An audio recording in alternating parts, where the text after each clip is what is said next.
नमस्कार दोस्तों, पारी क्लासेज में आप सभी का स्वागत है। कल हमने प्रायिकता के 13 क्वेश्चन कर दिए थे, तो चलिए आज शुरू करते हैं इसका 14 क्वेश्चन। बच्चों 14 क्वेश्चन में आपको दिया गया है कि ताश के 5 पत्ते ईंट का दहला, गुलाम, बेगम, बादशाह और इक्का को पलटकर अच्छे प्रकार से फेंटा जाता है, तो इसके कुल परिणाम बच्चों कितने हो गए? 5 हो गए हैं।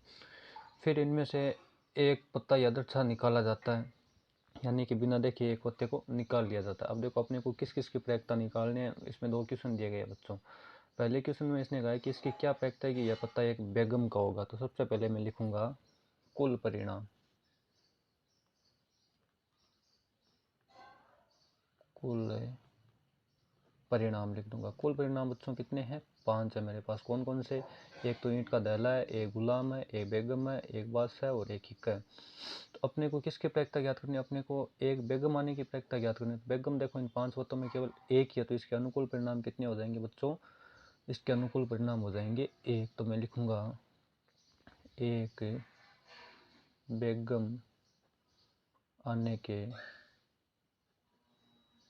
अनुकूल परिणाम। क्या लिख दूंगा? एक बेगम आने के अनुकूल परिणाम।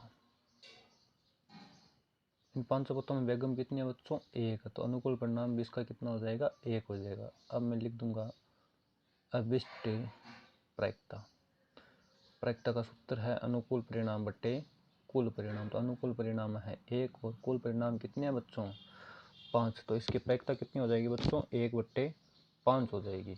अगला क्वेश्चन है इसका, यदि बेगम निकल आती है तो उसे अलग रख दिया जाता है। बच्चों इस क्वेश्चन को ध्यान से पढ़ना है कि हमने बेगम तो निकाल ली है और उसे अब अलग रख दिया, यानी कि वापस उन पत्तों के साथ नहीं मिलाया है।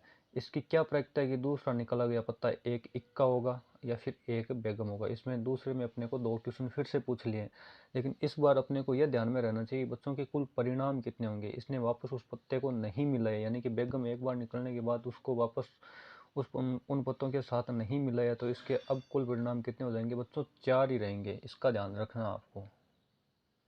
कुल परिणाम, कुल परिणाम अब बच्चों कितने हो जाएंगे? 4 हो जाएंगे। अब आ जाओ इसके पहले में एक इक्का होने की। तो अब देखो 4 पत्ते कौन कौन से रहे हैं आपके पास? एक तो ईंट का दहला बच्चा है, एक गुलाम बच्चा है, एक बादशाह है और एक इक्का। इक्का कितना बच्चों? 1 ही है। तो मैं लिख दूंगा एक बेगम आने के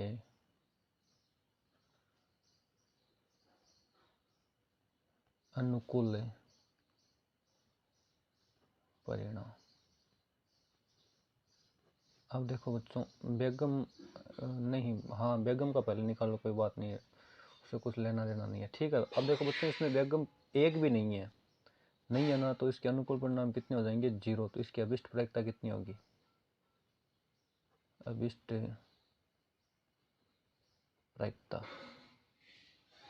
अभिष्ट प्रायिकता हो जाएगी 0/5, क्योंकि ये अब कौन सी घटना में कन्वर्ट हो चुकी है?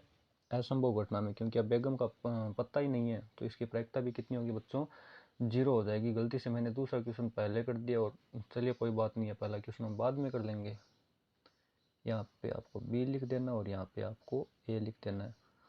अब आपको पूछा है एक इक्का आने की प्रायिकता, तो मैं लिखूंगा एक इक्का आने के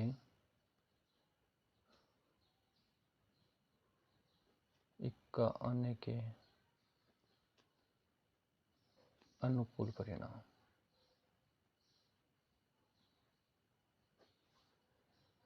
अनुकूल परिणाम बच्चों कितने हो जाएंगे? एक इक्का आने के 1।